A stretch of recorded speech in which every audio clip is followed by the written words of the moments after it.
Hello friends, जय जगन्नाथ। ओडिशा प्रतियोगी channel को आपको स्वागत। आज वीडियो कारक। तो फ्रेंड्स, कारक आपण मानकर एग्जाम कॉम्पिटिटिव एग्जाम बहुत इंपोर्टेंट चैप्टर अटे। तेणु यही कारक को चलते भल भाव डिस्कसन करवा। किंतु फ्रेंड्स, यही जो कारक पढ़ा पूर्व आपण मानक विभक्ति जाना निहाती दरकार। जदि आपण विभक्ति न देखुं न जानुंट ताहले आपण मानक कारक बुझा बहुत डिफिकल्ट हो। चलते प्रथमे विभक्ति को डिस्कसन करिया। विभक्ति बहुत इजी अच्छी। प्रथम विभक्ति टू स्टार्ट करके जो सप्तम विभक्ति पर्यंत अच्छी, तो से विभक्ति को प्रथमे देखा, तापर कारक डिस्कसन करवा। कारक चैप्टरटा बहुत इजी होता है जदि विभक्ति जहाँ जना थाए। तेणु चलते प्रथमे विभक्ति को देखा। ताहले फ्रेंड्स, प्रथमे देखा विभक्ति। विभक्ति गुड़िकर जो आकृति यही विभक्ति गुड़िकर आकृति को ही देखा प्रथमे। तो फ्रेंड्स, ये जो एक वचन बहुवचन करके विभक्ति को देछि, मु या सर्ट फॉर्म रे कहबी एवं आपण जदि चाहिए एटा को लिखि नहीं पारंती आपणकर नोट्स रे जदि लिखि नेबे ताहले आपण मानक पाई बहुत इजी हो जिवो। तो फ्रेंड्स, चलंतु डिस्कशन करिवा। देखंतु प्रथमे देछि एक वचन एवं बहुवचन। तो एक वचन बहुवचन को एका संगे कहबी एवं सर्ट फॉर्म रे कहबी। तेणु आपण जदि चाहिए यही नोट्सटा को लिखि नियंतु, भल सुविधा हो आपको बुझापी। तो देखो प्रथम देखिए प्रथम विभक्ति। प्रथम विभक्ति कौन? एटा ए मान माने एगुड़ाक गुड़िक देछि, किंतु एटा कौन कहवा? एटा कहवा आमे टीटा गुड़िक माने। प्रथम विभक्ति कौन? टीटा गुड़िक माने। द्वितीय विभक्ति कौन? कु मानकु। देखंतु एटु की कु टिकु टाकु ठाकु ए सब देछि, किंतु आमे डायरेक्ट याकु जदि कहवा ताले कौन? कु मानकु। तापर तृतीय विभक्ति कहवा कौन? रे द्वारा मानक द्वारा। चतुर्थी विभक्ति कौन कहवा? कु मानकु। देखो चतुर्थी विभक्ति कु मानकु होउछि, किंतु ये जो चतुर्थी विभक्तिर कु मानकु पाई अर्थ रे व्यवहार हम। पाई अर्थ कौन? जेमती आमे कहवा गरीबंक पाई लुगा बा गरीबंकु लुगा। जदि आमे गरीबंकु लुगा कहवा ताहले गरीब मानक पाई लुगा होउछि। सेति पई सही हिसाब रे कु मानकु पाई अर्थ रे हो चतुर्थी विभक्ति। तापर देखिए पंचम विभक्ति। पंचम विभक्ति कौन? रु ठारू मानक ठारू। षष्ठी विभक्ति कौन? टीर टार री रंकर ए सब देछि, किंतु आमे कहया कौन? षष्ठी विभक्ति रंकर मानकर। सप्तम विभक्ति कौन? सप्तम विभक्ति होछि रे ठारे मानक ठारे। तो फ्रेंड्स, यही जो विभक्तिटा को आपण भल भाव जानतु, भल भाव शिखंतु, ताहले ये जो कारकटा आपण भल भाव जानि पारिबे, किछि असुविधा हो नै। तो जदि आपण ये जो विभक्तिटा को भल भाव देखि नै छथि ताहले चलन देखिवा कारक को डिस्कशन करिवा। कारक ताहले ताहले हला कोन? कारक। कारक कहा कुआ जाय? देखंतु कारक कहवा कहा कहवा। देखन दिया हिची वाक्य रे क्रियापद सहित जो पदर संबंध थाए ताहाकू कारक कुआ जाय। देखंतु जदि गोटे वाक्य अछि ताहले यार क्रिया निहाती भाव रे अछि। देखंतु जदि वाक्य थिबो क्रिया निहाती भाव रे थिबो, तो सही क्रिया सहित कोनोसी पदर जो संपर्क थाए, कोनोसी पदर जो संपर्क थाए सही पद को ही कौन कुआ जाय? कारक बोली कुआ जाय। देखंतु ताहले कारक केते प्रकार अछि? ना कारक टोटल अछि 6 प्रकार, जेमती कर्ता, कर्म, करण, संप्रदान, अपादान एवं अधिकरण। ये 6टी कारक अछि। तो प्रथम डिस्कशन करिवा कर्ता कारक। देखंतु एई जो कारक जो देछि, ए कारक रे आउट जिंस जानिबा दरकार। जो मु विभक्ति कथा कहूतिली, तो ये जो विभक्ति को हिसाब रे व्यवहार हो, जेमती कर्ता कारक रे प्रथम विभक्ति, कर्म कारक रे द्वितीय विभक्ति, करण कारक रे तृतीय विभक्ति, संप्रदान कारक रे चतुर्थी विभक्ति, अपादान रे पंचमी एवं अधिकरण रे हबो सप्तमी। षष्ठी रो व्यवहार एठी देई नाही, सप्तमी रो व्यवहार अछि अधिकरण रे। तो चलंतु प्रथमे देखिबा कर्ता कारक विषय रे। कर्ता कारक कोन? मु जेमति कहिथिली प्रथम विभक्ति। प्रथम विभक्ति हुए कोन? प्रथम विभक्ति हुए रंकर मानकर। ताहले देखंतु एठी उदाहरण दिया हिची। एक रे छात्र व्याकरण पढुछि। छात्र व्याकरण पढुछि जेहेतु एठी कर्ता कारक, ताहले छात्र कोन करूछि ना छात्र व्याकरण पढुछि। एठी कर्ता कोन? छात्र। एठी छात्र व्याकरण पढुछि, ता माने छात्रटी व्याकरण पढुछि। देखंतु एठी जो प्रथम विभक्ति कोन? टीटा गुड़िक माने व्यवहार होउछि। शिक्षक छात्र को व्याकरण पढ़ाउछंती। शिक्षक कोन करछंती ना छात्र मान को व्याकरण पढ़ाउछंती। एठी जो कर्ता कारक शिक्षक, एठी कर्ता कोन हिची? शिक्षक हिची। तो फ्रेंड्स यही हिसाब रे देखंतु रंकर मानकर प्रथम सॉरी जो टीटा गुडी को माने प्रथम विभक्ति व्यवहार ହେଇଛି एठी ଦେଇଛି कोन ताहले आमे आउट जिंस कोन ଦେଇଛି एठी ना आमे कर्ता को चिन्हिबा केमती कर्ता को आमे चिन्हिबा केमती देखंतु एठी ଦେଇଛି जे क्रिया संपादन करे बा कराए ताहाकू कर्ता कार कुहा जाए तो चलो देखिए कर्ता को चिन्हिबा केमती जदी जदी कर्ता जदी आमे जदी देखंतु कोन ଦେଇଛି ना जदी आमे प्रश्न करिबा कोन प्रश्न करिबा ना किए किंबा कोन बोली कि जदी प्रश्न करिबा काहा को नै कि क्रिया को नै कि ता माने क्रियार पूर्व रे जदी किए कोन करी प्रश्न करी जदी प्रश्न करिबा ताहले उत्तर रे जहा आसीबो ता होउची कोन ताहा होउची आपण मानकर कोन कर्ता जेमती एड ଦେଇଛି कोन उदाहरण ଦେଇଛି शिक्षक आसुछंती किए आसुछंती शिक्षक आसुछंती एठी शिक्षक होउची कोन कर्ता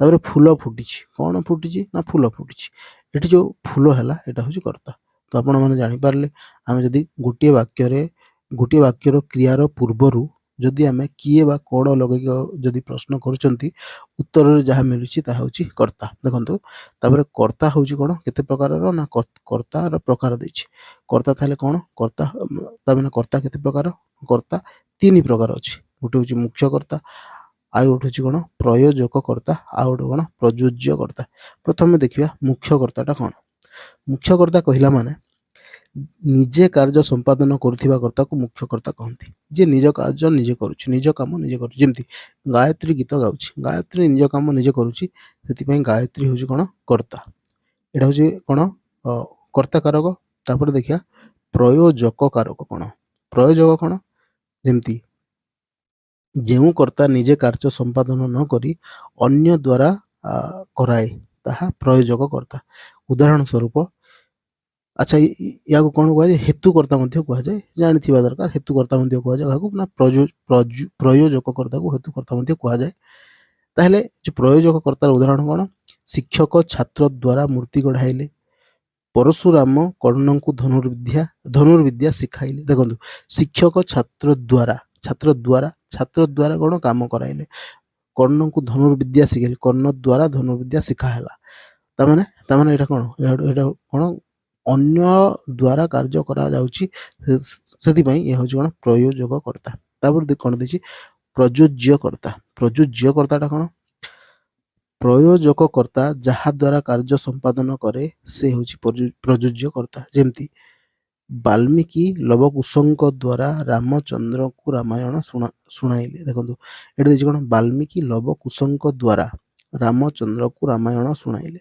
देखो वाल्मीकि शुणाइले कहा द्वारा ना लवकुशଙ୍କ द्वारा तो एठी जो प्रयोज्य कर्ता ताले कोन लवकुश द्वारा देखो प्रयोज्य कर्ता जहा द्वारा कार्य संपादन करे कहा द्वारा लवकुशଙ୍କ द्वारा एठी तक बुझिबा पड़िबो भलो भाबरे तो एटा होची आपण कोन प्रयोज्य कर्ता सरला तापर एटा सरला आपण मानकर कर्ता कारक तापर कर्म कारक देखंतु कर्म कारकटा कोन कर्म कारक कथा जदि कहिबा आमे निहाती एटा कोन द्वितीय विभक्ति हबो आपण मानकु आगुरु कहिछि मु द्वितीय विभक्ति कोन कुंकु मानकु जेमती खारबेळ मगध जय करिथिले खारबेळ मगध जय करथिले ता माने खारबेळ मगधकु जय करथिले पिता पुत्र को डाकुचंती देखंतु कु व्यवहार हेछि सेति में एटा होछि द्वितीय विभक्ति किंतु आ ओड जे सेठी मन रखिबा दरकार जे जो द्वितीय विभक्ति हबो एटा पाई अर्थ रे हबो नाही सिर्फ जो कोन हबो ना एठी होछि कोन कु मानकु अर्थ रे ही हबो नेक्स्ट देखिबा कर्म कारक सरला तापर आसिला आपण मानकर करण कारक ताले करण कारकटा कोन करण कारक माने देखंतु करण कारक कोन हिताय ना तृतीय विभक्ति हिताय कोडा हिताय ना तृतीय विभक्ति हिताय तो जो देखिबा तृतीय विभक्तिटा कोन रे द्वारा मानक द्वारा हम पढ़थिले तृतीय विभक्ति कोन रे द्वारा मानक द्वारा तापर एठी देछि ताले कोन उदाहरण देछि स्वागतिका तुली रे चित्र आंकुछि ता माने कोन स्वागतिका तुली द्वारा कोन चित्र आंकुछि तापर देछि दूरदर्शन पट्टनायक सुदर्शन पट्टनायक बाली द्वारा सुंदर सुंदर मूर्ति गढुछंती देखंतु एठी कोन बाली द्वारा हेछि ତ ଦେଖନ୍ତୁ ତାହେଲେ ଆମେ କରଣ କାରକ କହିବା କାହାକୁ, ତାହେଲେ ଯଦି ଆମେ ତାକୁ ଗୋଟେ ଯଦି ଡେଫିନେସନ୍ ହିସାବରେ ଯଦି ଦେଖିବା ତାହେଲେ କହିବା କ'ଣ ନା କ୍ରିୟା ସାଧନ ପାଇଁ କର୍ତ୍ତାର ଯେ ପ୍ରଧାନ ସହାୟକ ତାହାକୁ ବୁଝାଉଥିବା ପଦକୁ କରଣ କାରକ କହନ୍ତି। ତାହେଲେ କ୍ରିୟା ସାଧନ ପାଇଁ କର୍ତ୍ତାର ଯେ ପ୍ରଧାନ ସହାୟକ, ଯେମିତି ଏଠି କ'ଣ ହେଲା ଦେଖନ୍ତୁ, ସ୍ୱାଗତିକା ତୁଳିରେ ଦେଖନ୍ତୁ ତୁଳି ସାହାଯ୍ୟରେ ଚିତ୍ର ଆଙ୍କୁଛନ୍ତି, ତାହେଲେ କର୍ତ୍ତାର ପ୍ରଧାନ ସହାୟକ କିଏ? ତୁଳି। ଏଭଳିଆ ଯଦି କଣ୍ଡିସନ୍ ଥିବ ତାହେଲେ ଏଇଟା ହେଇଯିବ କ'ଣ କରଣ କାରକ। ତୃତୀୟ ବିଭକ୍ତିରେ ହୁଏ କ'ଣ? ରେ ଦ୍ୱାରା ମାନଙ୍କ ଦ୍ୱାରା। ତାପରେ ଦେଖିବା କ'ଣ ଚତୁର୍ଥୀ ବିଭକ୍ତି ସମ୍ପ୍ରଦାନ କାରକ। ଦେଖନ୍ତୁ ଏଠି କ'ଣ ଲେଖା ହେଇଛି? ଦାନ ଲେଖା ହେଇଛି। ଦାନ, ଏହି ଯେଉଁ ଦାନ ଲେଖା ହେଇଛି ଏଟାକୁ ଭଲ ଭାବରେ ଜାଣିବା ଦରକାର। ତାହେଲେ କ'ଣ ସମ୍ପ୍ରଦାନ କାରକ। ଏଠି କ'ଣ ପାଇଁ ଅର୍ଥରେ ବ୍ୟବହାର ହୁଏ, ମୁଁ ଆପଣମାନଙ୍କୁ ଆଗରୁ କହିଛି ଜାଣିବା ଦରକାର। ପାଇଁ ହିସାବରେ ବ୍ୟବହାର ହୁଏ। ତାହେଲେ ଦେଶବାସୀ ସୁନାମୀ ବିପନ୍ନଙ୍କୁ ବସ୍ତ୍ର, ଖାଦ୍ୟପେୟ ଓ ଅର୍ଥ ଦାନ କଲେ। ଦେଖନ୍ତୁ ଦେଶବାସୀ କ'ଣ ସୁନାମୀ ବିପନ୍ନଙ୍କୁ ମାନେ କ'ଣ ସୁନାମୀ ବିପନ୍ନଙ୍କ ପାଇଁ କ'ଣ କଲେ? ବସ୍ତ୍ର, ଖାଦ୍ୟପେୟ, ଅର୍ଥ ଦାନ କଲେ। ପାଇଁ ଅର୍ଥରେ ହେଲା। ଆଉ ଗୋଟେ କ'ଣ ଭୋକିଲା ଭିକାରୀଙ୍କୁ ଖାଇବାକୁ ଦିଅ। ଆଉ ଗୋଟେ ସେଣ୍ଟେନ୍ସ ତାହେଲେ କ'ଣ ଭୋକିଲା ଭିକାରୀଙ୍କ ପାଇଁ ଖାଇବାକୁ ଦିଅ। ଦେଖନ୍ତୁ ପାଇଁ ଅର୍ଥରେ ବ୍ୟବହାର ହେଇଛି। ତାପରେ ଦେଖନ୍ତୁ ଆଉ ଗୋଟେ ଜିନିଷ, ମେନ୍ ଜିନିଷ ଯୋଉଟା ଜାଣିବା ନିହାତି ଦରକାର କ'ଣ, ତାହେଲେ ଯାହାକୁ କୌଣସି ପଦାର୍ଥ ସମ୍ୟକ ରୂପେ ଦାନ କରାଯାଏ। ଦେଖନ୍ତୁ ସମ୍ୟକ ମାନେ କ'ଣ? ସମ୍ୟକ ମାନେ ସମ୍ପୂର୍ଣ୍ଣ ଭାବରେ ଦାନ କରାଯାଏ, ତାହା କ'ଣ କୁହାଯାଏ? ସମ୍ପ୍ରଦାନ କାରକ ବୋଲି କୁହାଯାଏ। ତାପରେ ଦେଖନ୍ତୁ ତାହେଲେ ଯଦି କୌଣସି ଜିନିଷ ଯଦି ସମ୍ପୂର୍ଣ୍ଣ ଭାବରେ ଦାନ କରି ଦିଆଯାଏ ତାହେଲେ ତାକୁ କହିବା କ'ଣ? ସମ୍ପ୍ରଦାନ କାରକ। କିନ୍ତୁ ଆଉ ଗୋଟେ ଦେଖନ୍ତୁ ଦାନର ଗ୍ରହୀତା ଦାନ ଦିଆଯାଇଥିବା ବସ୍ତୁର ସମ୍ପୂର୍ଣ୍ଣ ଅଧିକାରୀ ହେଉନଥିଲେ ସମ୍ପ୍ରଦାନ କାରକ ହୁଏ ନାହିଁ। ଦେଖନ୍ତୁ ଯଦି ଦାନର ଯେଉଁ ଗ୍ରହୀତା ସେ ଯଦି କ'ଣ ହେଇନଥାଏ, ଯଦି ବସ୍ତୁର ସମ୍ପୂର୍ଣ୍ଣ ଅଧିକାରୀ ହେଇନଥାଏ, ଯେମିତି ଧୋବାକୁ ଲୁଗା ଦିଅ। ଦେଖନ୍ତୁ ଧୋବାକୁ ଯଦି ଲୁଗା ଦିଆଯିବ, ଧୋବା କ'ଣ କରିବ? ତାକୁ ଧୋଇକି ଆଣିକି ପୁଣି ଦେଇଦେବ, ତାହେଲେ ସେ ସମ୍ପୂର୍ଣ୍ଣ ସେଇ ଯେଉଁ ଲୁଗାର ଅଧିକାରୀ ନୁହେଁ। ସେଥିପାଇଁ ଏଠି କ'ଣ ହେବ ନାହିଁ? ଏଠି ସମ୍ପ୍ରଦାନ କାରକ ହେବ ନାହିଁ। ରାମ ମୋ ବହିଟି ମୋତେ ଦିଅ। ଦେଖନ୍ତୁ ରାମ ପଢ଼ିବା ପାଇଁ ବହି ନେଇଥିଲା, ପୁଣି ରାମକୁ ବହିଟା ମଗା ଯାଉଛି, ତେଣୁ ରାମ ସମ୍ପୂର୍ଣ୍ଣ ଅଧିକାରୀ ନୁହଁ ସେହି ବହିର। ସେଥିପାଇଁ ଏଟା ବି କ'ଣ ସମ୍ପ୍ରଦାନ କାରକ ହେବ ନାହିଁ। ବୁଝା ପଡ଼ିଲା? ଜାଣିପାରିଲେ ଭଲ ଭାବରେ। ନେକ୍ସଟ ଦେଖିବା ଅପାଦାନ କାରକ କ'ଣ। ଦେଖନ୍ତୁ ଅପାଦାନ କାରକ କ'ଣ ନା ଏଇଟା ବିଚ୍ଛିନ୍ନ ଅର୍ଥରେ ବ୍ୟବହାର ହୁଏ। ଏଇଟା ହେଉଛି ପଞ୍ଚମୀ ବିଭକ୍ତି। ପଞ୍ଚମୀ ବିଭକ୍ତିରେ କ'ଣ ହେଇଥାଏ? ରୁ ଠାରୁ ମାନଙ୍କ ଠାରୁ। ଭଲ ଭାବରେ ମନେ ପକାନ୍ତୁ, ଆମେ ପଢ଼ିଥିଲେ ପଞ୍ଚମୀ ବିଭକ୍ତି ରୁ ଠାରୁ ମାନଙ୍କ ଠାରୁ। ତାହେଲେ ଏଇଟା କ'ଣ ବିଚ୍ଛିନ୍ନ ଅର୍ଥରେ। କେମିତି? ଯେମିତି ଉଦାହରଣ ନେବା, ନମିତା ନଳକୂଅରୁ ପାଣି ଆଣିଲା। ଦେଖନ୍ତୁ ନମିତା ନଳକୂଅରୁ ପାଣି ଆଣିଲା। ଯଦି ନଳକୂଅରୁ ପାଣି ଆଣିଲା, ଦେଖନ୍ତୁ ନଳକୂଅକୁ ଗଲା, ପାଣି ନେଇକି ପଳେଇ ଆସିଲା, ମାନେ ବିଚ୍ଛିନ୍ନ ହେଲା। ତାପରେ ଆଉ ଗୋଟେ ଦେଇଛି, ଆଉ ଭଲ ଭାବରେ ବୁଝିପାରେ, ଯେମିତି ମହାକାଶ ଯାତ୍ରୀମାନେ ମହାକାଶ ଯାନରୁ ଅବତରଣ କଲେ। ଦେଖନ୍ତୁ ମହାକାଶ ଯାତ୍ରୀମାନେ ଅଲଗା ହେଲେ, ବିଚ୍ଛିନ୍ନ ହେଲେ, ତେଣୁ ସେଇ ହିସାବରେ ଏଠି କ'ଣ ଅପାଦାନ କାରକ। ଯେମିତି ଛାତରୁ ପାଣି ଗଳୁଛି, ଛାତରୁ ପାଣିଟା ଅଲଗା ହେଉଛି, ଗଳୁଛି ଭିତରକୁ, ମାନେ ଅଲଗା ହେଉଛି। ତ ଏଇଟା ହେଉଛି କ'ଣ ଅପାଦାନ କାରକ। ଅପାଦାନ କାରକ ତାହେଲେ କ'ଣ ରୁ ଠାରୁ ମାନଙ୍କ ଠାରୁ ପଞ୍ଚମୀ ବିଭକ୍ତି ହେଇଗଲା। ବୁଝିପାରିଲେ? ନେକ୍ସଟ ତାପରେ ଦେଖିବା ଅପାଦାନ। ତାପରେ ହେଉଛି କ'ଣ ଅଧିକରଣ କାରକ। ତାପରେ କ'ଣ ତାହେଲେ ତାପରେ ଦେଖିବା କ'ଣ ଅଧିକରଣ କାରକ। ଦେଖନ୍ତୁ ଅଧିକରଣ କାରକ କ'ଣ ହେଇଥାଏ ନା ସପ୍ତମୀ ବିଭକ୍ତି ହେଇଥାଏ। ଷଷ୍ଠୀ ବିଭକ୍ତିକୁ ଲାଷ୍ଟ ଦେଖିବା, ସପ୍ତମୀ ବିଭକ୍ତି ହେଇଥାଏ ଅଧିକରଣ କାରକ। ତାହେଲେ ଉଦାହରଣ ଯଦି ନେବା, ନଦୀ କୂଳରେ ଶୀତଳ ପବନ ବହେ, ଶରତ ଋତୁରେ ଆକାଶ ନିର୍ମଳ ଦିଶେ। ଦେଖନ୍ତୁ ସପ୍ତମୀ ବିଭକ୍ତି ବ୍ୟବହାର ହେଇଛି ରେ ଠାରେ ମାନଙ୍କ ଠାରେ। ତାହେଲେ ନଦୀ କୂଳରେ ରେ ଠାରେ ମାନଙ୍କ ଠାରେ, ଶରତ ଋତୁରେ ଏଟା ବି ରେ ଠାରେ ମାନଙ୍କ ଠାରେ।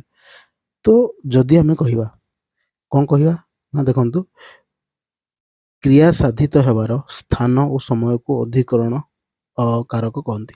କ୍ରିୟା ସାଧିତ ହେବାର ସ୍ଥାନ ବା ସମୟକୁ କୁହାଯାଏ। ତ ଯଦି ଦେଖିବା ଯେଉଁ ଅଧିକରଣ କାରକ କେତେ ପ୍ରକାର ଅଛି ନା ଅଧିକରଣ କାରକ ଅଛି 3 ପ୍ରକାର। ଯେମିତି ପ୍ରଥମେ ହେଲା ସ୍ଥାନାଧିକରଣ। ସ୍ଥାନାଧିକରଣରେ କ'ଣ ହୋଇଥାଏ ନା ଯେମିତି ଆକାଶରେ ଚନ୍ଦ୍ର ଉଦୟ ହେଲେ ପୁରୀରେ ଶ୍ରୀମନ୍ଦିର ବିଦ୍ୟମାନ ଦେଖନ୍ତୁ ଏଠାରେ ମାନଙ୍କଠାରେ ଏଇଟା ଗୋଟେ ଜାଗାକୁ ବୁଝାଉଥିବାରୁ ଏଇଟା ହେଉଛି କ'ଣ ସ୍ଥାନାଧିକରଣ। କାଳାଧିକରଣ କେତେବେଳେ ହବ ନା ଯେତେବେଳେ କାର୍ତ୍ତିକ ପୂର୍ଣ୍ଣମୀରେ ବୋଇତ ବନ୍ଦାଣ ଉତ୍ସବ ପାଳିତ ହୁଏ। ଡିସେମ୍ବର ମାସରେ ରାଜଧାନୀ ପୁସ୍ତକ ମେଳା ଅନୁଷ୍ଠିତ ହୁଏ। ଦେଖନ୍ତୁ ଏ ଜାଗାରେ କ'ଣ ହେଉଛି କୌଣସି ଏକ ସମୟକୁ ବୁଝାଉଛି। ଯେତେବେଳେ କୌଣସି ସମୟକୁ ବୁଝାଉଥିବ ତାହେଲେ ହେଇଯିବ କ'ଣ କାଳାଧିକରଣ। ନେକ୍ସଟ ଦେଖିବା ତାହେଲେ କ'ଣ ନେକ୍ସଟ ହେଉଛି ବିଷୟାଧିକରଣ। କୌଣସି ବିଷୟକୁ ନେଇକି ଯେମିତି ଡକ୍ଟର ସର୍ବପଲ୍ଲୀ ରାଧାକୃଷ୍ଣନଙ୍କର ଦର୍ଶନ ଶାସ୍ତ୍ରରେ ଗଭୀର ଜ୍ଞାନ ଥିଲା। ତାପରେ ଉତ୍କଳ ବାଚସ୍ପତି ଗୌରୀ କୁମାର ବ୍ରହ୍ମା ସଂସ୍କୃତ ସାହିତ୍ୟରେ ଜଣେ ବିଦ୍ୱାନ ବ୍ୟକ୍ତି। ଦେଖନ୍ତୁ ଏଠି ବିଷୟକୁ ଦର୍ଶାଯାଉଛି ଦର୍ଶନ ଶାସ୍ତ୍ରରେ ସଂସ୍କୃତ ସାହିତ୍ୟରେ ଏସବୁ କ'ଣ ବିଷୟ, ସେଥିପାଇଁ ଏଇଟା ହେଇଗଲା କ'ଣ ବିଷୟାଧିକରଣ ସରିଲା। ତାପରେ ନେକ୍ସଟ ଯୋଉଟା ଲାଷ୍ଟ ଷଷ୍ଠୀ ବିଭକ୍ତି କେଉଁ ଜାଗାରେ ବ୍ୟବହାର ହୁଏ। ଷଷ୍ଠୀ ବିଭକ୍ତି ବ୍ୟବହାର ହୁଏ ସମ୍ବନ୍ଧ ଅର୍ଥରେ, ରାମଙ୍କର ଭାଇ, ପିତାଙ୍କର ପୁତ୍ର, ଏଭଳିଆ କ୍ଷେତ୍ରରେ କ'ଣ ହେଇଥାଏ ଷଷ୍ଠୀ ବିଭକ୍ତି ବ୍ୟବହାର ହେଇଥାଏ। ଏଇଟା କ'ଣ ସମ୍ବନ୍ଧ ଅର୍ଥରେ। ତାପରେ ତାହେଲେ ଆପଣମାନେ ବୁଝିପାରିଲେ ଏଇ ଭିଡ଼ିଓଟା ଆପଣମାନଙ୍କୁ ଯଦି ଭଲ ଲାଗିଥାଏ ତାହେଲେ ନିହାତି ଭାବରେ ସବସ୍କ୍ରାଇବ୍ କରିବେ, ଆଉ ଭିଡ଼ିଓଟାକୁ ସେୟାର କରିବେ ଏବଂ ଲାଇକ୍ କରିବେ। ଯେଉଁ ଲାଇକ୍ କରିବେ ଯଦି ଲାଇକ୍ କରିବେ ଆପଣ ମୋତେ ମୋଟିଭେସନ୍ ମିଳିବ ଆହୁରି ଭିଡ଼ିଓ ବନେଇବା ପାଇଁ। Thank you.